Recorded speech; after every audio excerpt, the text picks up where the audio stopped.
Welcome, Kathy, to our downsizing webinar. Just so you guys can know, I see my face and I see your names. Right now, I don't have your faces on my side, but I do have a place where I can get questions. So if you would like to ask a question as we're going along, what you can do is there's a very small panel on the right-hand side of your screen that says Show Toolbar or Hide Control Panel, I believe. And if you click on that, there's a place where it says Questions, and you can ask questions right there. So feel free if you have questions as we go along with this. We're going to give it about 3 more minutes before we get started. Not sure where everyone's tuning in from, but we're here in Denver, Colorado, and it's a rainy day, about 65 degrees. We need this kind of weather.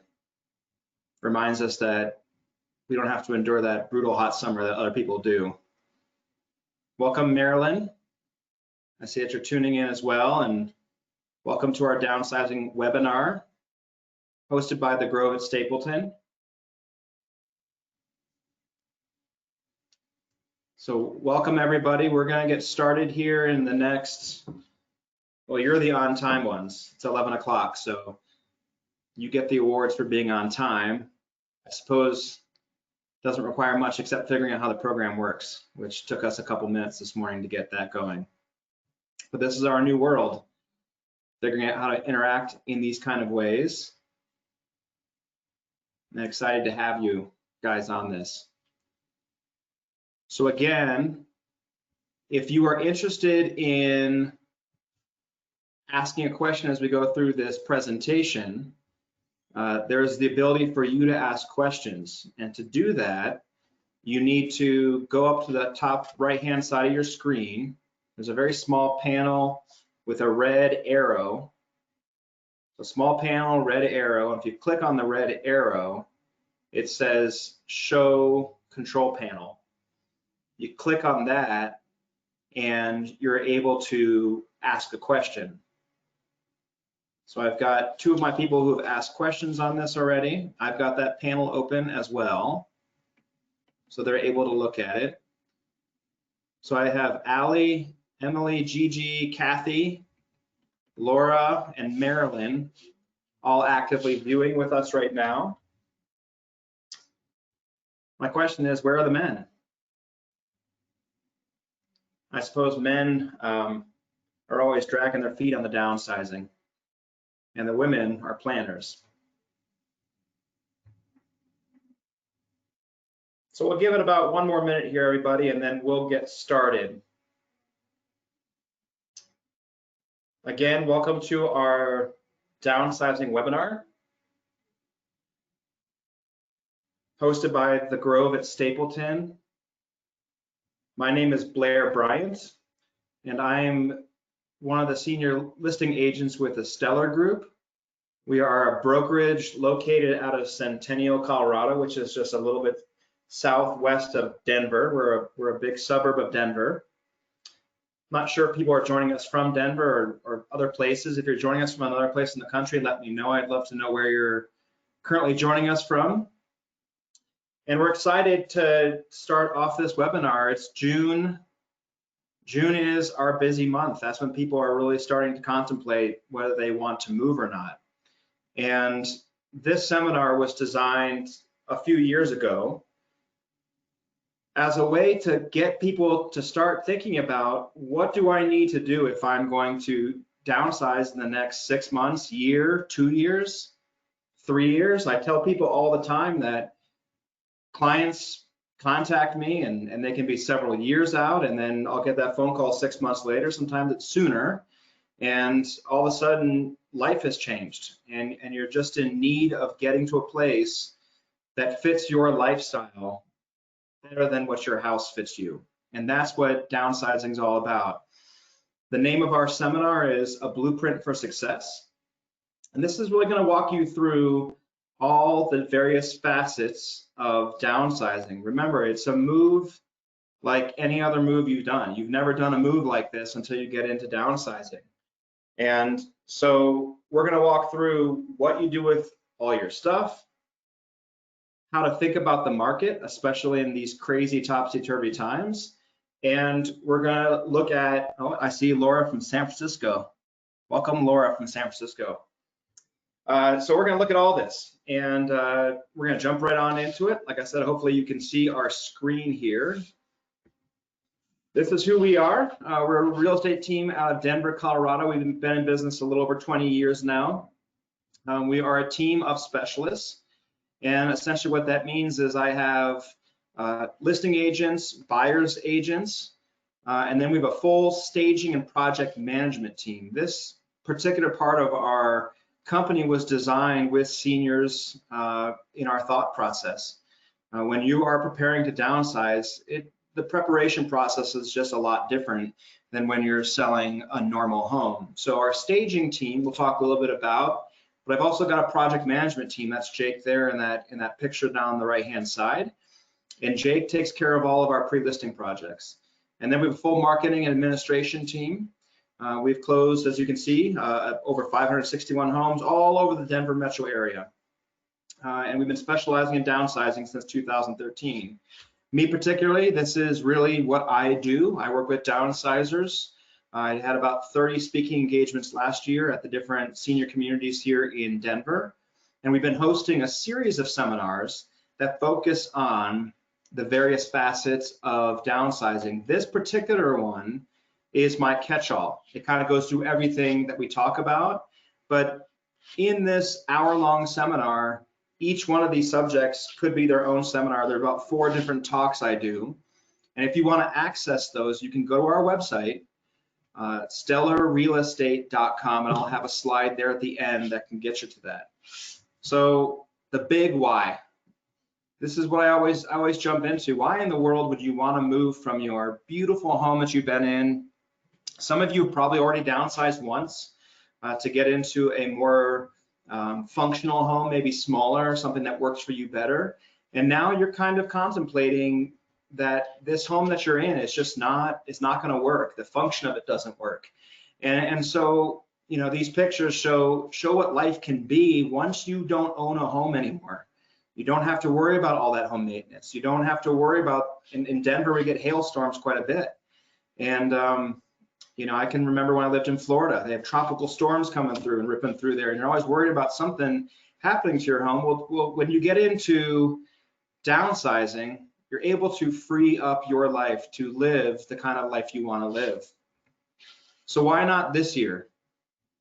What are the big reasons? If you guys were sitting in my big open room here, we go through and we talk about what's your reasons for not downsizing now, or why not this year? Well, the list I had from a few years ago usually started with this picture. And that's the picture of a garage. It's not a client I had, but folks, I've seen things like this. I see things like this every week. You know why I see it? Because it's actually in my basement. That's not my basement, but I see things just like this. And it's, as Americans, as homeowners, what do? We collect things, closets, things that full that we haven't even touched in a while. What about indecision? It's just really hard to make this decision. As I've gone through this with seniors, folks who are in their early to mid 50s who are thinking about doing it, and people who are in their younger 90s who are thinking about doing it. You have husband and wife, and you could be on very, very different pages. So it's hard to make that decision. And then what do you do about the market? The market changes. Here in the United States, we've been going through a historic boom over the past 8 years. And we're going to talk about the market and how that figures into things as you're thinking about doing a move. But these are the big obstacles, folks. And today, we're going to talk about how to get you through these obstacles. The big change I want you to kind of just get in your heads, if you've not sold a home in over 30 years, one of the things I do in my seminars is we talk about when's the last time you did a move. Was it 10 years ago? Was it 20 years ago? And I have people raise their hands and, you know, start raising their hands. And I've had folks in my seminars who have not moved in 50 years. They've been in one house since they got married, and they raised their kids there. They saw their grandkids come and go, and now they're in this house that just doesn't work for them. But 50 years ago, when you bought a house, it was just a lot different, wasn't it? You know, the house I currently live in was built in 1963. That house was originally sold for $19,000. And I just had an appraisal on it last year, and we're over $600,000 now. A lot's changed with that house. I've put a lot of work into it, but imagine that construct alone. My home price has gone from $19,000 over 50 years ago, and now we sit well over $600,000. But I think one of the things people need to understand who haven't sold a house in a while is things are changing with how buyers are looking at houses, and it has to do with these folks. I call it the HGTV effect. It's real, guys. We love our HGTV shows. We love turning that channel on and seeing how they'll go see 3 houses, and then they'll pick the house they want, and then they'll go in and they'll have a designer come in, and all we know that these things are all scripted, and that's not real life. But understand, this is the way that buyers are perceiving the kind of home they want to move into. We are a design-driven culture. Understand how different that is than even 20 years ago when you bought a house. My first home purchase was over 20 years ago now. And when I bought that house, I was a young buyer, and I was looking at a house that was about $123,000 that time, back in the early 2000s. Well, that same house is worth $300,000 now. And our expectations on what those houses should look like, this before and after, is something that really, really drives buyers. They want their houses to look like those homes they see on TV. And I think the biggest drawback to these HGTV shows is that it creates a false expectation for what buyers will be buying when they move into a resale house. We also have the rapid rise in home prices. This slide says 2012 to 2018. Well, I need to update that. You know, that's really gone through 2020. You know, as the economies go, it's supposed to be boom and then bust, and then boom and then bust. And those are supposed to be 7 to 10 year cycles. Well, folks, our boom started back in 2012, the recovery from the mortgage crisis when it comes to real estate. And we have not really seen a prolonged slowdown. Now, we're seeing some crazy things happen right now in our world. And I'll go through a little bit about what's going on in this. But today we're really going to focus on, you know, how does this affect your home sale? How does this affect you downsizing, that kind of thing? So the high cost of home improvements, understand that buyers, when they look at doing these, you know, buying your house, they're looking at improving it, and that's great. It's just costly. But remember too that buyers also have a high cost of renting, and interest rates are super low. So this idea that renting is more affordable than buying, it really isn't in place. Our interest rates are just so low still. So big picture today, we're going to look at the state of the real estate market. We're going to talk about how this system that our company has developed in helping our downsizers move works. This is something I think that could be transplanted to different markets. We do have real estate, we have other real estate groups we work with around the country that do this kind of specialty. And what I'd recommend is, if you're downsizing, you want to be working with someone who specializes in downsizing. We're going to talk about the packing and the sorting, the pre-listing improvements, and ultimately just kind of giving you some real world examples on how this all happens. But let's talk about the elephant in the room, COVID, right? What an absolute change to all of our worlds. And our seniors, you guys who are out there thinking about downsizing, this has changed your world as much. I always say it's like my kids. I have a 15-year-old and a 14-year-old, and everything in their life stopped. In my life, my work life, yeah, things slowed down, but they didn't stop. But for seniors and for kids, life has stopped entirely, and now we're starting to open back up.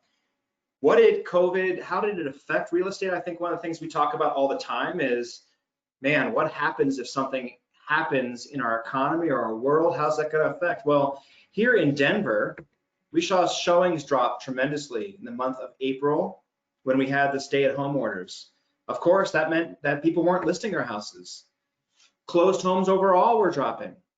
prices were down only about 1 to 3% from March. So one of the big fears people had as everything was just shutting down was we were going to see a big change in our housing market. Well, that only changed about 1 to 3%. But one of the things that we did see change is going to affect you and going to affect all of our sellers is that open houses and estate sales are basically prohibited. And that was during the stay at home. Some of these things have changed, guys, and we'll go through that. But I always like to say anecdotally, what is happening? What did we see on our side? Because we do a fair amount of business. When the whole market shut down, when the economy shut down, when schools shut down, we had 40 homes under contract at that time.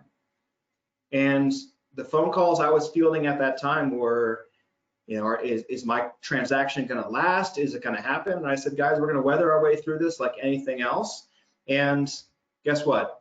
Only 2 deals actually terminated in that time. And that's honestly with 40 homes under contract in any normal time, I would expect a little bit higher than that because things are just so intense and so fast. Well, here on May 8th, actually May 9th in Denver, Colorado, our governor lifted the stay at home and went to safer at home. And how that's affected our real estate market, we've seen listings surge. But year on year, our inventory is down. Folks, this is one of the things I want to point out. Inventory drives everything in real estate. If you have low inventory, you are in a seller's market. If you're in a high inventory market or a balanced inventory market, well, it just slows things down. Ours is down from last year, which was a big surprise. Right after May 8th ended, we went to May 9th. Guess what happened to all those buyers and sellers who were waiting to get their house on the market, who were waiting to buy a house? Well, they all jumped back in, full bore. And we saw prices kind of stay where they're at. Now, I'm going to talk a little bit about what's happening here recently, but we, since May 9th, have put 30 homes under contract. 11 of those 17 of our listings, so 17 of those homes that we have put under contract since May 9th have been listings, houses we put on the market. And folks, 11 of those have gone under contract in under 24 hours. I say sold, but it means under contract. Multiple offers with some of those. But now I'm starting to see the market transition a little bit. And I had a listing I put on last week, and I talk about these kind of things all the time because current market data is what informs us as realtors, what informs us as sellers.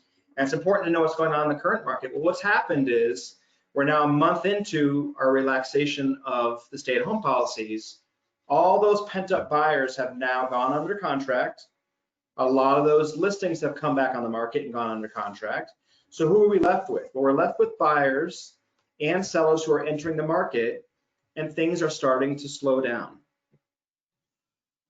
I point out in this just the big things that are going on, because this is what's going to affect you if you're thinking about doing a 2020 move. What's our big deal we have going on here in the United States? That's kind of a loaded question here when I say what's the big thing going on, because gosh, it seems to change about every 2 weeks. But as we look at real estate, we know it gets affected by what's going on in the nation. But guys, the 2020 election is coming up. Everyone take a deep breath, relax, we're going to get through it, and we're all going to be okay. But I do want to point out that typically, and this is not just true of 2016, but the big national elections tend to slow the real estate market down. So if you're thinking of doing a move in late summer into early fall of 2020, you can expect a slower market. The economy, gosh, interest rates are lower than they've ever been.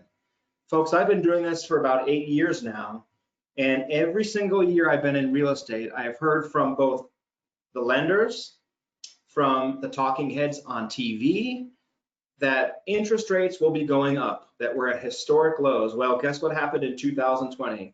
We hit a new historic low. I mean, almost to 3%. Here we're seeing some loans that are closing under 3% for some fixed rate 15 to 20 years. If you're in a more traditional 30-year loan, you could be a little bit above 3% if you've got good credit. But folks, it is just, the rates are wonderful, and that's sustaining our real estate market. But I also have added this little stat here, this yo-yo market. I mean, it's just wild. things going up and down, our real estate market, not our real estate market, but our stock market just 30 days ago. Do you remember that? When we all saw our portfolio shrink by 1/3. I mean, that's a big deal for seniors. That's a really, really big deal. And last I checked, even amidst all this turbulence we're having in our world, the real estate market or the stock market's back up. Folks, we're looking at a silver tsunami.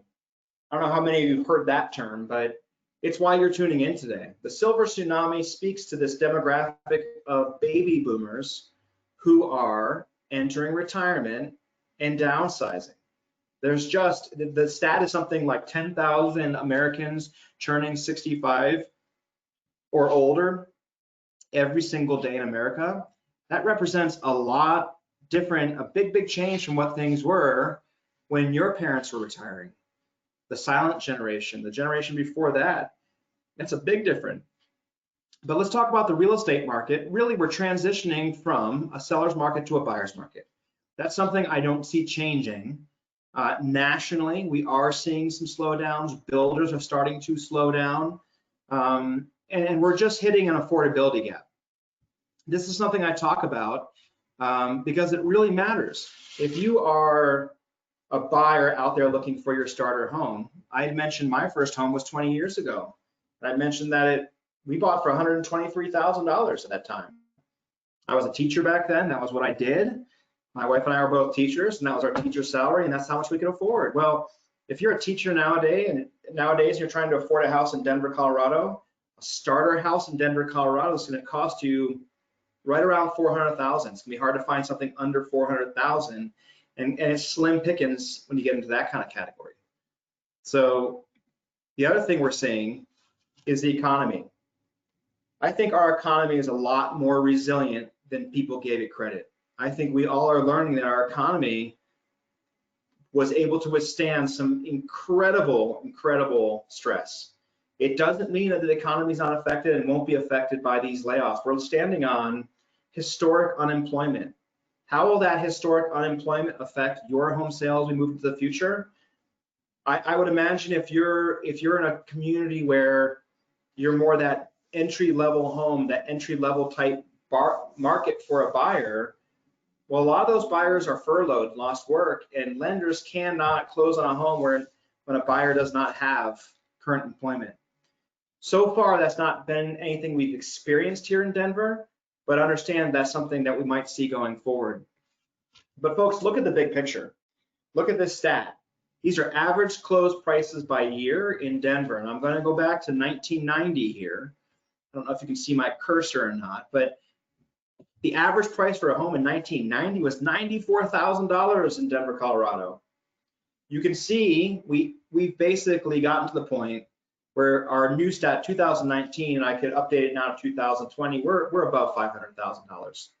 It's wild. We're mid 500s, and we've been mid 500s for a while now.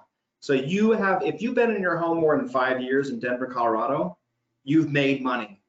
I point this stat out because buyers and sellers get obsessed with what happened last week. What was my home worth last month, and now what's it worth? Well, you're sitting on equity, most of you, a great deal of equity. And I showed just even this rapid rise from 2012 to 2019. I need to update my stats here now that we're into June of 2020. This is the median price. So this falls, it kind of takes that high level out, that low level out, and we get our median. Our median now is at about 493 the last time I checked it. And again, COVID, we had a run up in the spring, in the early spring before COVID happened.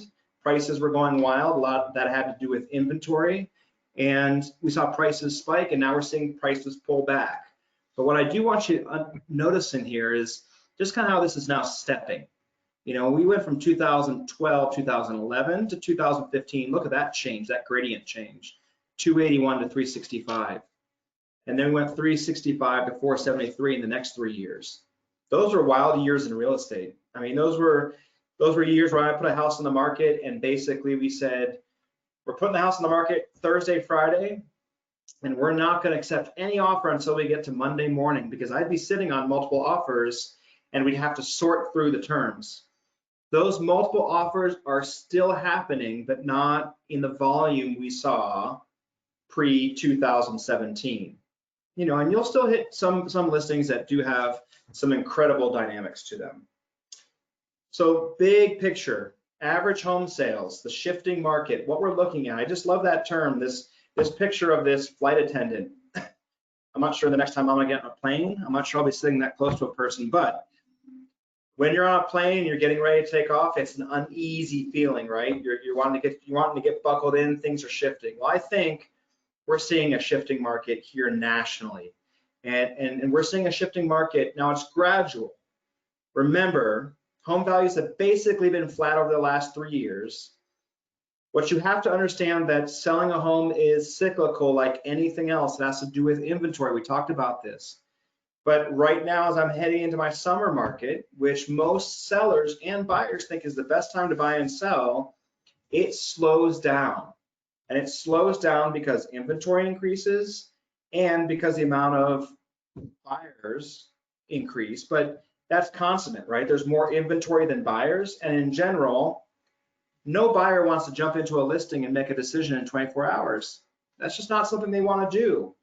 So what I would talk with my real estate agent, and as a real estate agent that might be working with you, what I would say is talk about the time that you're in right now. What's happening in that neighborhood? What's happening in your condominium complex? You know, those are the dynamics that are really important, because Denver metro area is a great market, but there are some segments of our Denver metro area that have slowed down considerably. So this next part of the presentation, we're going to move right into what to deal with all this stuff. And I work alongside a company called A Move Handled with Care. Her information will be in here at the end if you want to contact her. But what I'd say is we love to be your one key solution to make this thing the whole thing happen. So what is a senior move manager? I'm going to talk a little bit about a senior move manager. A senior move manager is someone who comes in and they will help you in the downsizing process. So they actually help you sort through, pre-pack, get rid of everything, and they also help you with the move. We're gonna go through that process. But this is the picture I always show, and it's not one of my clients, it's no one I've actually worked with, but folks, I've worked with people where this is not too far off the reality. We just have a lot of stuff. And we have stuff with memories. And what do you do when you have a house that's full of stuff? Your house may feel like this. I can almost guarantee your house doesn't look like that. But A Move Handled with Care is a business. They're a senior move managers. If you don't live in Denver, Colorado, contact me and I'll put you in contact with someone who is a senior move manager.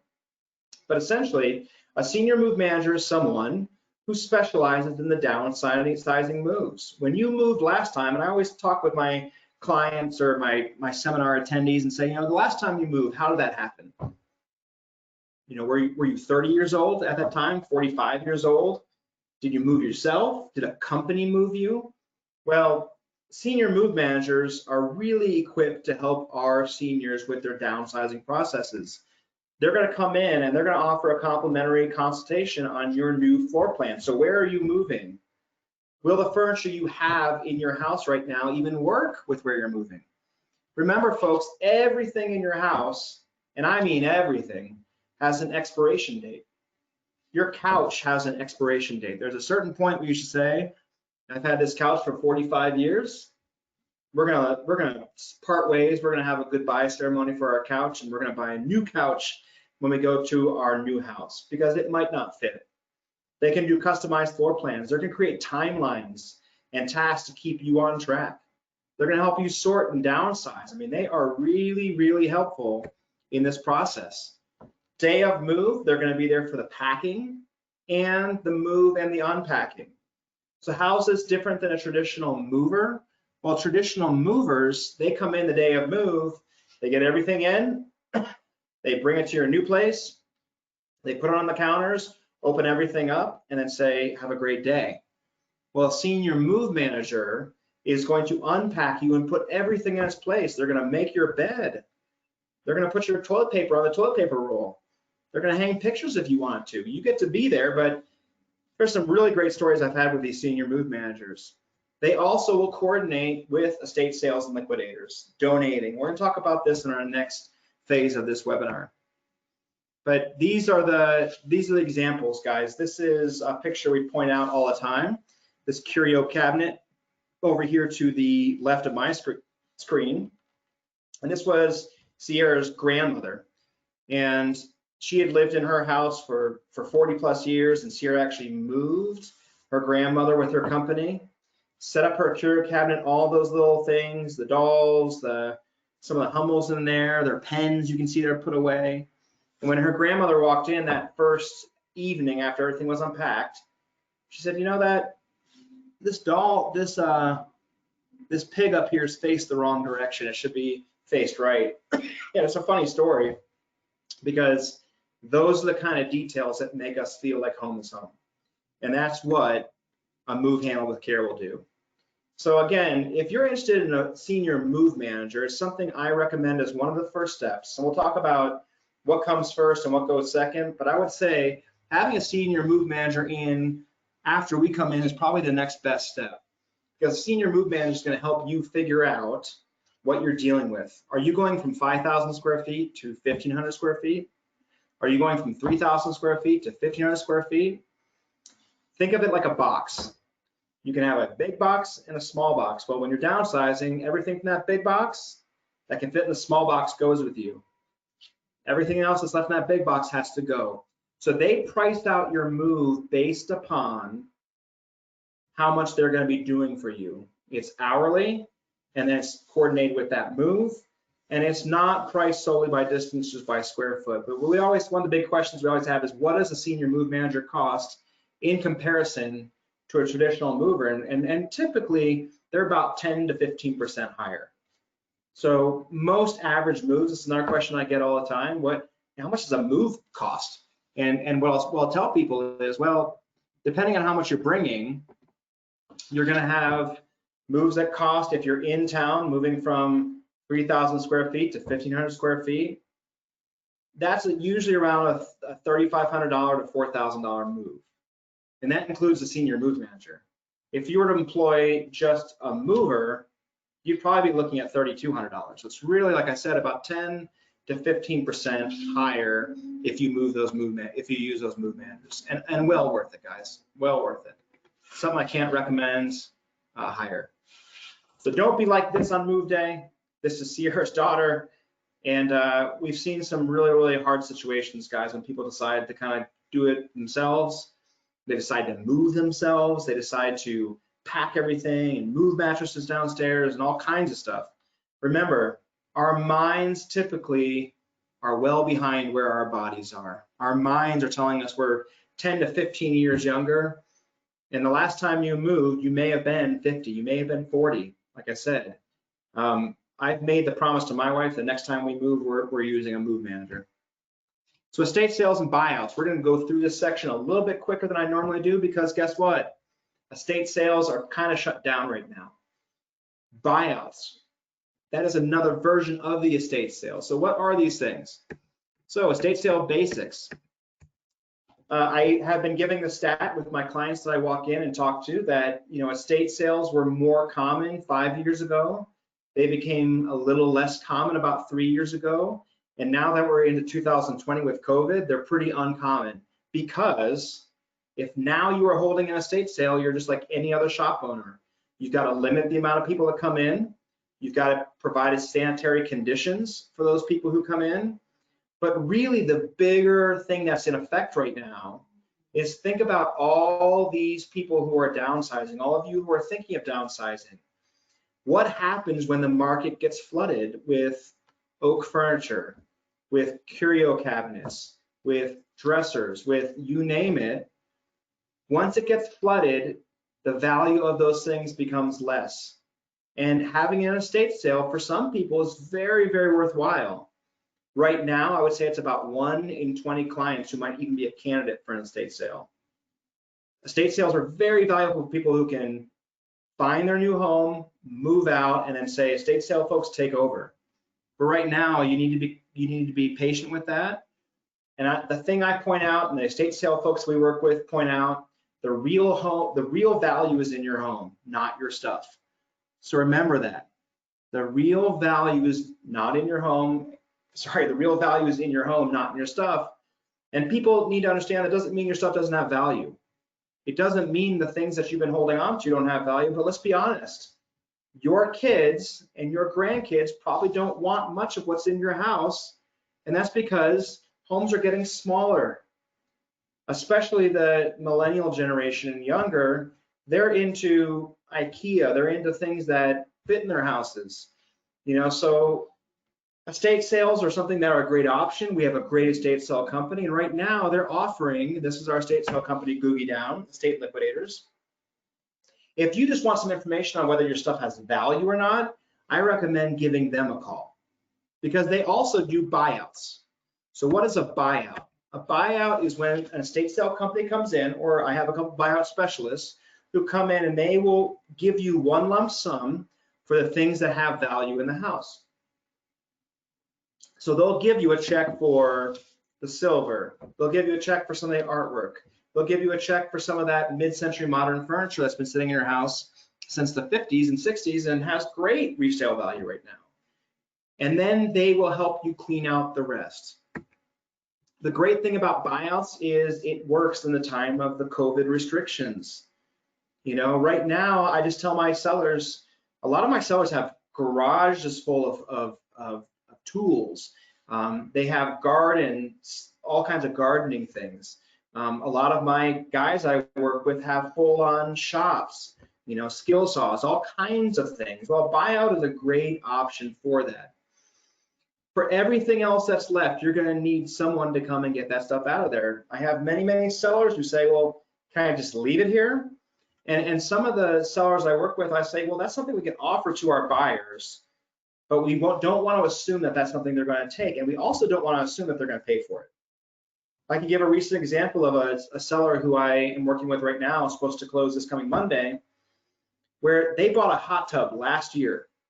Now, hot tubs you would think have great value, and 90% of the time I would say yes, they would. But in this case, because he had bought it just a year ago and he was moving to a new place, he was thinking about taking it with him. Well, he bought that hot tub for $6,000 last year. He was willing to offer it to the buyers for $2,000. The buyer said, no, we're not interested. I mean, isn't that amazing? Like a brand new hot tub sitting right there. And my seller was a little bit perplexed, but he also wasn't just willing to give it away. So guess what? He's paying about $800 to have it moved to his new place. So this idea of selling to our buyers, it's a little bit more problematic than you would think. But at the end of the day, everyone's going to need to have a clean out. And I recommend Gone for Good. Gone for Good is a company that is a 100% green recycler. They work here in Denver. I do know they have franchises throughout the country. The thing I like about Gone for Good is they'll come into your house, they remove everything, they're 100% green recycler. They charge per quarter truck, per half truck, and per full truck. And I can't highlight this more. This is a great service to folks who are trying to downsize before you go on the market. We're going to talk a little bit about why you want to do that and why it's important. But they come in your house and remove everything. And guys, they worked all the way through the shutdown. They were essential service. So where do I go? This is the thing that is probably one of your big obstacles. Where in the world am I going to go? Well, a lot of folks talk about where their parents went, the old folks home. Well, we know that these communities, and the Grove at Stapleton is gorgeous. If you've not been there, if you've not made a visit out there, I would suggest contacting Taylor Patton. Taylor's on our webinar, and she's the one who invited us to host this today.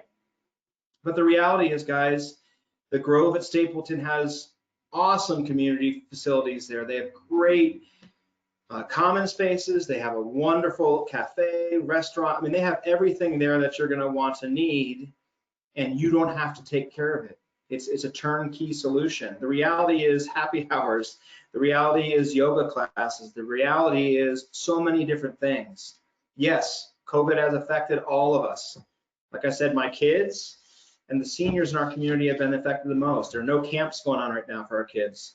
There are no overnight camps going on. There's just nothing for them to do. Well, that's the same thing with our senior communities right now. They're having to adapt to what's going on. And that'll change, and it's changing already. So the reality is you have 3 choices if you're looking to move. I usually split these things up into 3 choices, and then within these 3 choices, you have quite a bit of other things to think about. But essentially, if you're downsizing, you're thinking of going to 1 level, purchase, either detached or unattached, and that would be like your own home. So say you're going from a 2-story home to a ranch. That'd be a great example. Or a 2-story home down to a townhome that was a main level ranch master. That's the 1 level. Those are for purchase. There's also things like patio homes. And I'll talk about how you can get some ideas on where those exist. 55 plus independent living, and then 55 plus, so these are both age restricted. The last ones there, continuing care. So those are the kind of communities where you have independent care, assisted living, and skilled nursing in the same community. So you do 1 move with continuing care, that's the benefit. With independent living, this is our fastest growing segment of the 55 plus demographic. People want to move into places that have kitchens, but you're not paying for restaurants, you're not paying for all the amenities, and those are rental based. 55 plus continuing care also has a rental based fee. Some of those have buy-ins as well. So the big question you're going to have if you're thinking of doing this is, how in the world do I do it if I own a home already? Well, there's a number of ways to purchase. If you're looking for one of those kind of standalone deals, buying a house that's a ranch or a townhome or a patio home, and you own a home, well, the big problem is you don't want to be homeless. So one of the things we talk about with our buyers all the time and our sellers is look into a bridge loan. A bridge loan might be a great way for you to unlock the equity in your house without having to sell. So a bridge loan is a short-term loan, taps into the equity. It basically, once it closes, becomes cash. So you can offer on a home with that. You just write a check from your home, from your bridge loan. Now, a bridge loan is a short-term loan. It's not something you want to go beyond probably 12 to 15 months with. As far as interest rates and what those look like, I would recommend contacting your local lender or contact us if you are here local, and I'll put you in contact with some good lenders. It is a great option because it's just going to require an appraisal on your current property. And remember, property values have increased quite a bit. And then once you have that closed, it's typically 2 to 3 weeks, you're ready to make an offer on a house. A bridge loan is great for folks who have lots of equity in their houses and are looking to purchase. Now, if you're looking at continuing care, it's a lot different. Or you're looking at independent living. So how do I find my next home? If you have not bought a home in years, well, the process is pretty streamlined and pretty simple. Remember, everyone's looking at listings now on these things, these phones. Well, we're sitting here on this computer going through this presentation together. This is how people are getting their information. So 3 simple steps. Number 1, I recommend you sit down with one of our buyer's agents.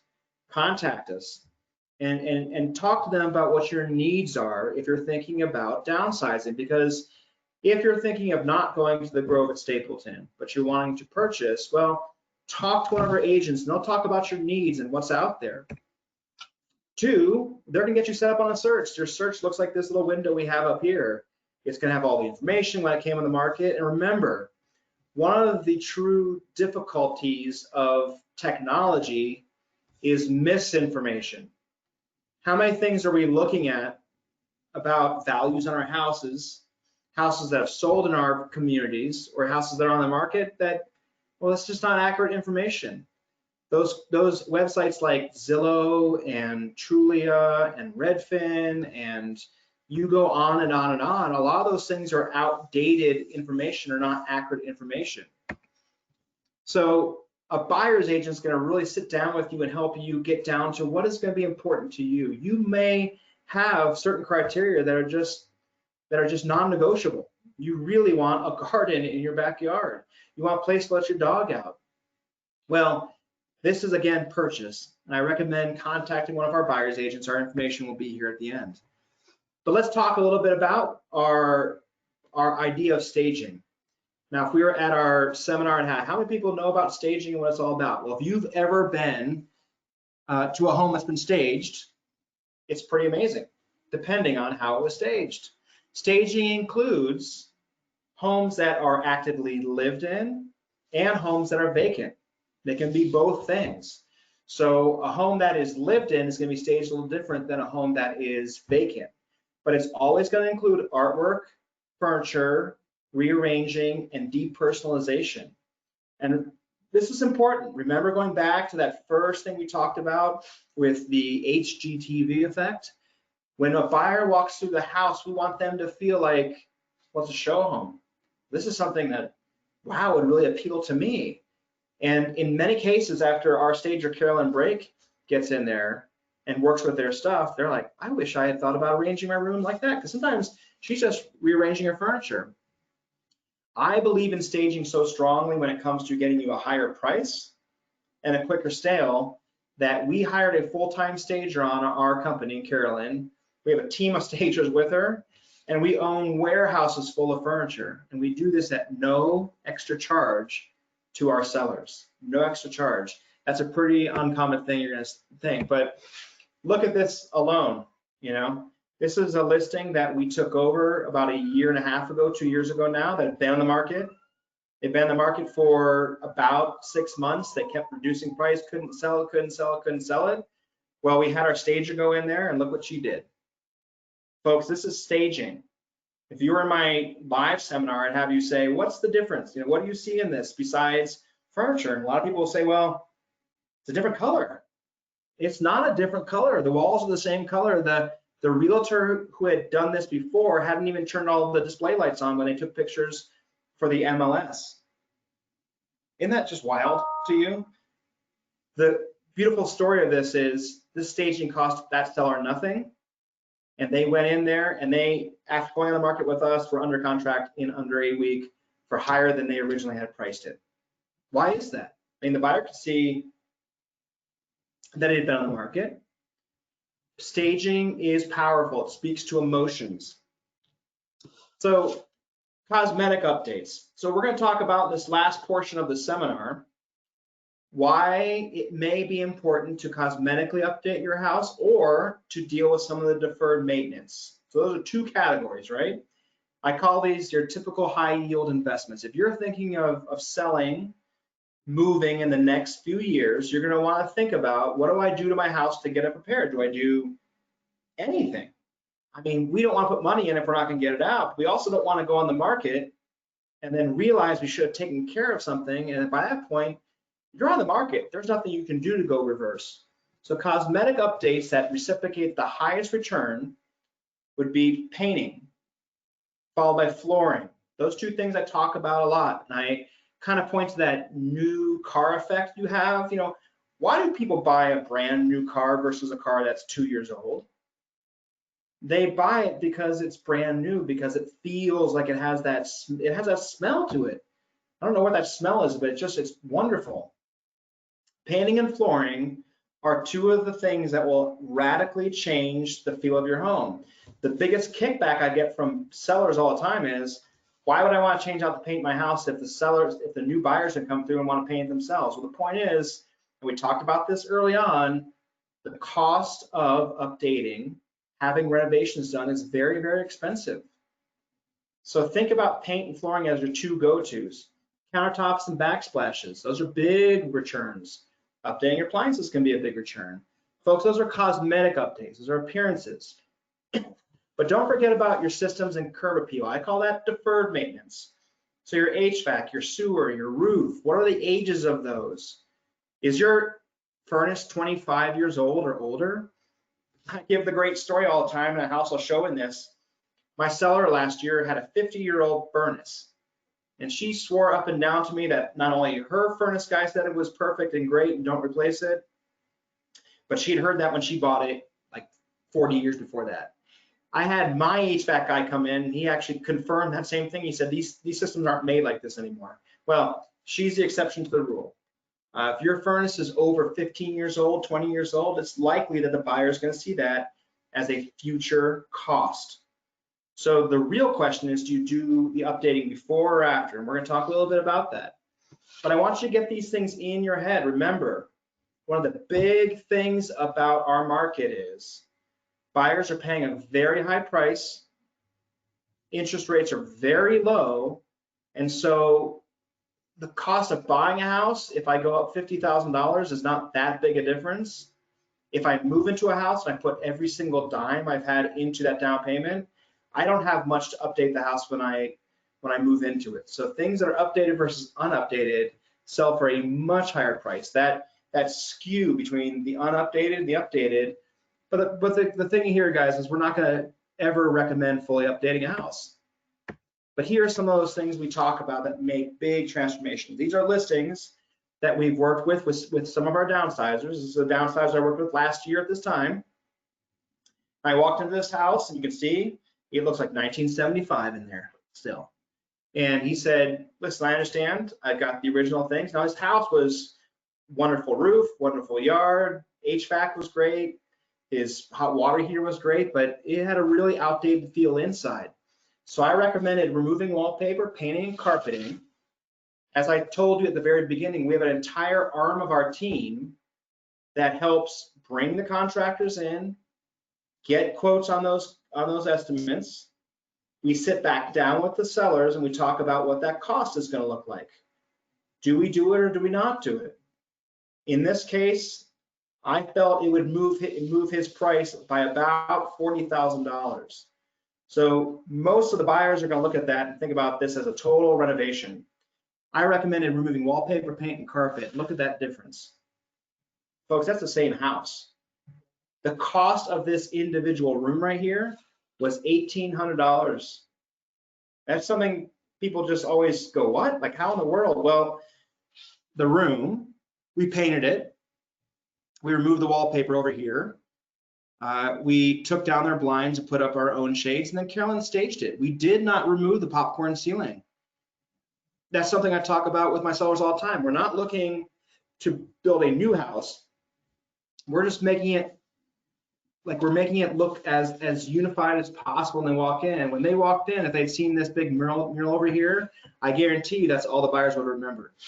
A pretty cheap renovation to get that kind of sale. And with that sale, I think we went from what I thought would be about $415 on that house, and we ended up selling at about $465. Our total investment with other rooms and painting was about $12,000. So this is that seller I told you about. Would live in her house for 40 plus years with the 50-year-old furnace. Now, what do you think was underneath those carpets? Well, if you're reading the top of our slide, you know it's hardwood. Yep, there are a lot of houses with hardwood floors underneath carpets, and sellers ask all the time, well, why would I remove those? It's not comfortable to walk on hardwood floors, and my family's always loved the carpet. Well, hardwood floors have a perceived value that's much higher than carpet. And some of these hardwood floors look amazing if you just remove the carpet and have them refinished. So I recommended that she do remove that carpet. Look at that difference. When that buyer looked at that house now, they saw something that looked like brand new with those hardwood floors, and it showed off what was one of the best assets of that home. The cost of refinishing hardwood floors is about $4 a square foot. It's just not that expensive. What is hard about it is if you're living in it, to have hardwood floors refinished, we're always figuring out that process. But we work with our sellers to get that. And folks, like in this case, again, just that room, $700. And I'm gonna go through this house and show you some of the big differences. So this is one of our last examples here. So this is a kitchen. So one of the reasons I point this one out is because I always, if you're in my seminar live, we'd say, what's the, what is the, I think I may have a question here, so hold on. I know, yes, it's crazy. This is the difference in here. Taylor's saying, I can't believe that's the same room. I know, Taylor.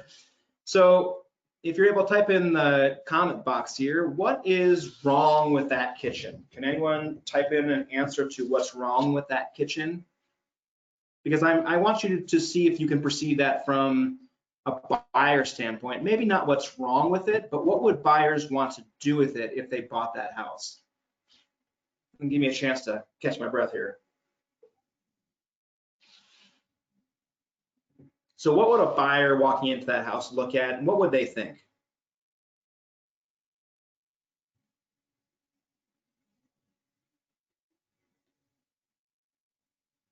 Yep, needs new cabinets. Yeah, that's exactly what a buyer would think. In fact, my seller, and thank you, Taylor, for jumping in on that one.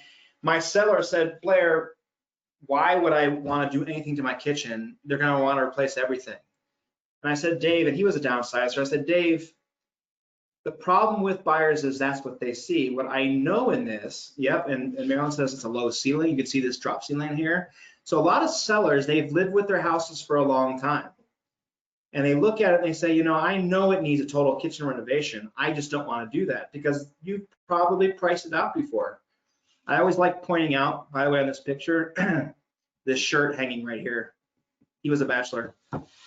So I said, Dave, I think what you have going for you with your house already is you have hardwood floors. You can tell he has stainless steel appliances. Everything but the fridge was a stainless steel appliance. And I knew this was about a $450,000 home.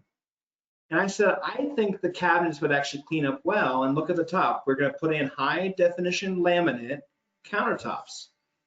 So what are high definition laminate countertops, folks? These are the old vinyl Formica, some people call them, but now they're textured. They look like granite. Look at this transformation. You're going to be blown away by this. That's the same kitchen. And notice there, Marilyn, we didn't change the ceiling. Changing the ceiling would have cost a lot more. The cost of this renovation was, let's see here, make sure I'm saying, cost was $3,600 and $1,700 that was that fridge. So backsplash was changed there, high definition laminate countertops. We cleaned up the cabinets, we refinished the floors, and we put in a new refrigerator. So just be careful, guys. If you're thinking about changing out your refrigerator, make sure you measure. I can't tell you how many times I have clients who go to Lowe's or Home Depot and they buy that special refrigerator they see on discount and then realize it doesn't fit into their countertops. It opens up and bangs, or it doesn't fit above the cabinet. So this is one of those ones. This one, the success story there is we ended up selling about $25,000 higher on that house. And folks, it's the kitchen. Remember, the higher you go in price level, if we had gone into this house and it was more like a $600,000 house, well, we would have recommended putting in solid stone. So probably quartz countertops would have gone in there. But for a $450,000 house, which is kind of a mid-level house in Denver, these vinyl countertops work well. And remember, this kitchen renovation cost about $3,600. A buyer would have thought that kitchen renovation would have been a $30,000 renovation because they would have wanted to start from scratch, open up, you name it. They would have wanted to do a lot of those things. So things to remember: kitchen and bath yield the highest updates. Carpet and paint are least expensive. Neutral colors appeal to most buyers. Remember that, folks. Painting can be the simplest solution to making your house feel so different. If you have rooms that are painted lots of different colors and they're kind of open to each other and you can kind of see them. Same thing with flooring. So you have carpet in one that transitions to tile, transitions to wood. Those are some of the questions we talk about, but really everyone's houses are different. We need to get into them to see what we're dealing with. And I've been doing appointments. All of our listing agents have been doing appointments throughout this time. And the reason we call it a blueprint for success is everyone's house is different. We have to give you our plan. So the luxury improvements, make your home more appealing, but don't yield high returns. I can't tell you how many times I talk with sellers and they want to do these really high-end things. And I say, that's great if you're staying here. But for buyers, it's just not going to reciprocate much. So the big question I get, and this is going to end us today, is how does this all work? If I know that an apartment at the Grove opens up and they're ready for me to sign the paperwork and give me the keys and I can move in July, do I sell first, then move? Or move first, then sell? What do I keep? What do I sell or donate? Should I invest in the house? And who do I trust to move? Well, that is what we call our blueprint for success, guys. This is how it works. Step one, we're going to come into your house and we're going to give you an assessment on value based upon the house as is. What is your value right now? What's the market doing? But I'm also, and my agents are going to do is they're going to walk through the house and they're going to look at it from a real estate standpoint, a buyer standpoint. Is there typically $5,000 to $7,000 we can put into this house to get us maybe double that, maybe 10,000 more, maybe $15,000 more, or maybe more importantly, maybe we're going to avoid a big problem at inspection. If you've not sold a house in a long time, understand that inspections can get very, very contentious, can get very volatile. And that's because buyers are under pressure to buy these houses. What was my stat? 11 out of 17 went under contract in 24 hours. Can you imagine with all this drama happening in the market and they have to go in and make a decision in 24 hours on a $500,000 house? And the next thing I always will recommend is getting a move handle with care in there. Let them see. You may not use all their services, but you can certainly a la carte use some. This is what this house looked like before they went on the market. Marianne had owned this house. She was featured in the Denver Post about a year ago. You can see all these carpets that run through the house, and every single one of these rooms had hardwood floors underneath them. But look at that kitchen. You know, did it make sense to do a big kitchen renovation? Well, I'm going to tell you what I decided to do here. Our blueprint for success went like this. I recommended removing carpet, exposing hardwoods, touch up the paint and drywall cracks. So in her house, she had some drywall cracks running across the ceiling and across. These were not structural problems. Neither was the mortar work on the bricks, but these were things that I wanted touched up before we went in the market because buyers, again, are going to look at it and go, oh my goodness, this could be a huge problem. When in fact, it's not. There were some square footage differences in this house. So we sometimes get into a house, we're looking at what the public record says to what we know is true. Sometimes that's bedrooms and bathrooms. And then we always deep clean. And the total price for all this pre-listing work was at $6,700. And I told Marianne, I said, Marianne, we'll coordinate all that work. You can move into your community you're going into, because she was moving into a place just like the Grove. And this is what that house looked like, guys, after we took it over. What I want you to point out to me on your responses now, what did we not change? See if you can find in these pictures. I can go back to the other pictures here in a second. So here are the original pictures. Let's see if it's gonna work. All right, they're the original pictures. So what did we, let's see, it'll come up here. What didn't we change?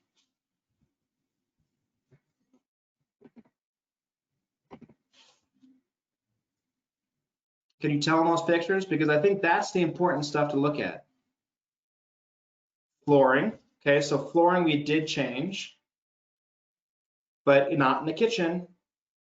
Yeah, appliances are the same, Marilyn. The paint, most of it's the same. Most of that is the same. But what did we change? Yeah, kitchen appliances are all the same. Isn't that wild in this one? I mean, she had the drop oven, this insert from 1960 probably, that was still sitting in there. She had a microwave from, gosh, years and years ago. Those countertops were probably 1985. This flooring was the original flooring. But when it came to the other parts of the house, what did we change? Well, we changed this carpet. This is new carpet in this bedroom. This is new flooring all the way throughout. And at the end of the day, this is how her home sale went. So let me show you kind of how this timeline all worked out. Let's see here. We came in and we gave a consult. And we said, okay, I really think Marianne,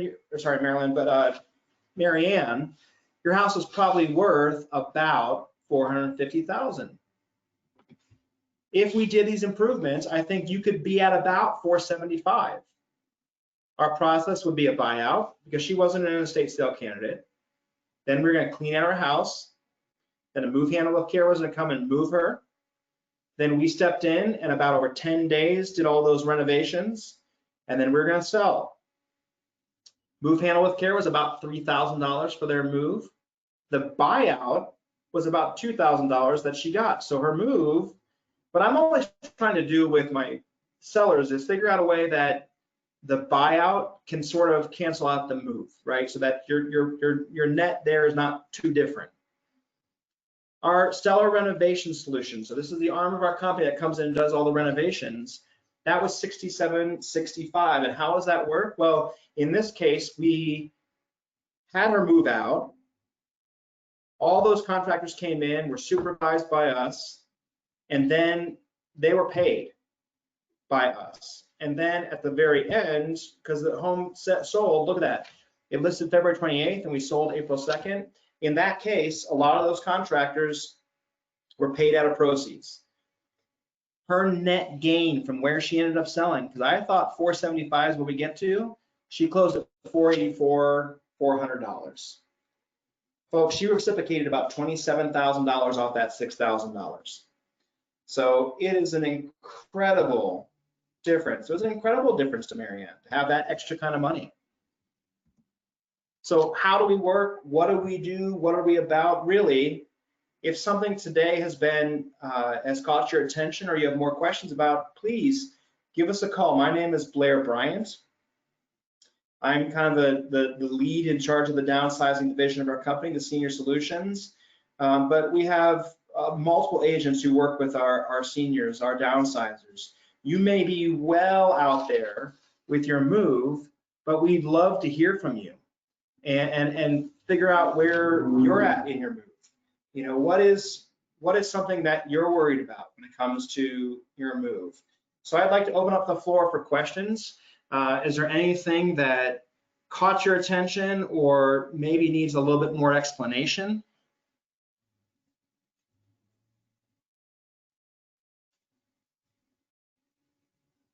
That's a lot of information. Let's see how long do we go today? 12:05. So the question comes from Taylor. What are the benefits of moving into a 55+ active adult community? Let's see the rest of the question. After selling your home? Well, that's a great question. So what I always tell, because I've worked now probably just this year alone with about 30 seniors who've moved, and most of them moving into 55+ adult active community. Number one, the folks who are doing it proactively versus reactively are much happier. I'm working with clients who are what I call reactive. I am meeting with clients right now who have a very difficult time getting around their house. It's very, very difficult. Stairs, they need to get into a 55 active adult community. They're kicking around this house by themselves. Their yard is way too big for them. And now they have, once they move into these 55 adult communities, they don't have to worry about getting around anymore. there's going to be transportation. There's going to be interaction. And remember, that is a huge part of the active adult community, is that you have interaction around you. You have that social interaction. For everyone I've moved into, my 55+ communities, they automatically respond with how friendly people are. People inviting them to do things. The clubs are able to do things they're able to be involved in. And I think the big benefit really is knowing that if something happens, if you need skilled nursing, if you need therapy, if you need transportation, it's all there for you. And you don't have to source it out, because as a lot of you have done, that's just a very, very expensive process. So another question we get here, a big hurdle we hear a lot is, I don't want to move until my home sells, but from your presentation, it sounds like moving first and staging your home is a better / quicker sale. Is that true? Well, I would always say that if you can move out of your house and get into your new home, a couple things are going to unlock for you.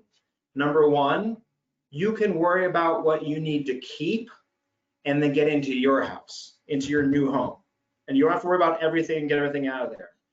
The other thing that opens up is, once you're on the real estate market, you're dealing with showings, you're dealing with people in and out of your house. And remember, right now during COVID-19, we have lots of things on top of our showing procedures, cleaning and making sure masks are available, and all this kind of thing that makes showings harder.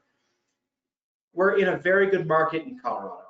That's going to shift a little bit, but it's still going to be a very good market. So the worry that your house is not going to sell is not a worry most of my sellers deal with.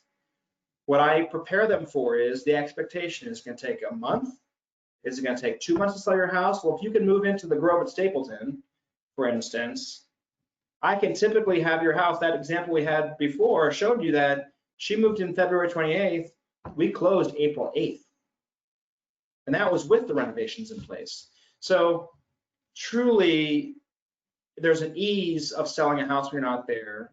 And then on top of that, having a home staged with a blank palette where you don't have any of your furniture in there, that gives my stager free reign. So yes, it's going to look even more updated, and that costs you nothing. It costs you nothing. We keep our staging in there in place throughout the duration of the home sale. Because guess what? Buyers are emotional when they walk in that house. If they're looking at your pictures and they're looking at your family and they're looking at your furniture, they're always trying to create a story or trying to figure out what's going on. So I think, yeah, truly, if you can move out, if that can be something that can happen, and I know the Grove allows that to happen, that is a truly beneficial thing. Other questions? Have you guys found this helpful today? Very, thank you. All right, so the Grove right now is offering free rent until September 1st. We're doing this to help with time to sell their home and to move. Thank you, Taylor. I think the Grove is being very proactive. Thank you, Marilyn. I'm glad you found this very helpful. Folks, we're all concerned about what the future is going to look like. We don't know. What I tell my sellers all the time is, what I do know is that real estate is something, moving is something people have to do. That's not going to change for downsizers. That's not going to change for people with their families expanding. It's not going to change for people who are getting married and having kids. Everyone has to move at some point, and they do so. We saw in this past 3 months that even during one of the biggest shutdowns I've ever seen in my life, I mean, this is well beyond anything I've seen in my 45 years, that real estate continues to happen. People continue to move.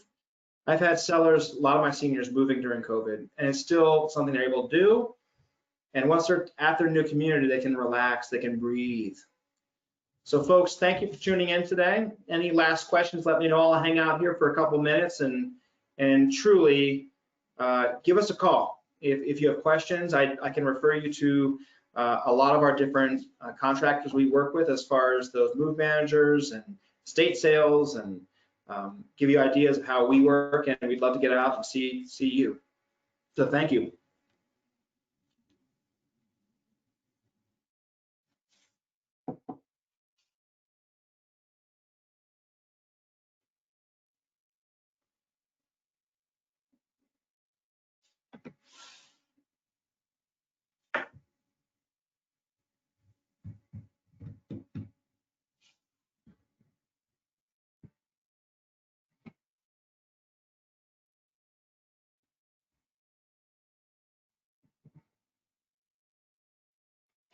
Oh my God, Bounce, that was great. It sounded just like